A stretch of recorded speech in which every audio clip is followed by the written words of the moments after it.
Naka-enroll sa Open High School program ang mahigit 80 estudyante ng Lipa City National High School. Ang programa layong matulungan ang mga individual na nahinto sa pag-aaral sa sekundarya. Narito ang report ni Paul Hernandez.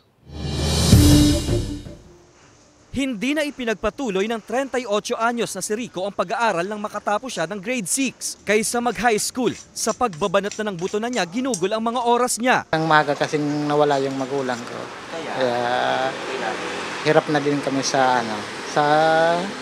paghanap buhay. Kaya naisipan ko din na magsariling trabaho na lang. Bukas naman daw siya sa ideyang mag-aral muli. Ang tulad ni Rico ang gustong tulungan ng Lipa City National High School sa ilalim ng kanilang Open High School program. Ano man ang edad, estado o katayuan sa buhay, bibigyang oportunidad na makapagpatuloy sa high school. Batay raw ito sa Education Act of 1982 at Republic Act 10665. Dahil unang-una sa kahirapan, ikalawa ay dahil sa pisikal na kapansanan, ikatlo ay dahil sa hanap buhay, at ikaapat yung mga maagang nag-aasawa, maagang nagkakaroon ng pamilya. Pag kinausap mo sila kahit medyo nahihirapan sila, nandun yung eagerness nila na talagang matuto. Pagka po nag-registration ako, talaga po sila lahat nakapokus. Ang Open High School iba raw sa alternative learning system.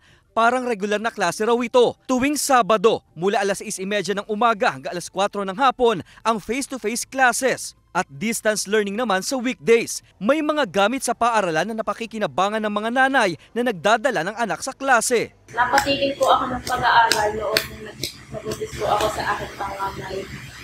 Tapos po, dapat magpapatuloy po ako sa pag-aaral, kaso nga lang po, iisip ko po yung wala pong magbabantay sa isa kong baby. Sa kasalukuyan, mahigit 80 ang naka-enroll sa grade 7 hanggang grade 10. Sa loob ng 17 taon, marami-rami na rin daw ang mga graduate nilang may kanya-kanya ng propesyon. At kahit nagsimula na ang klase, bukas pa rin daw sa pagtanggap ng mga mag-e-enroll ang paaralan. Kasama si Kel Ravaca, Paul Hernandez, Balitang Southern Tagalog.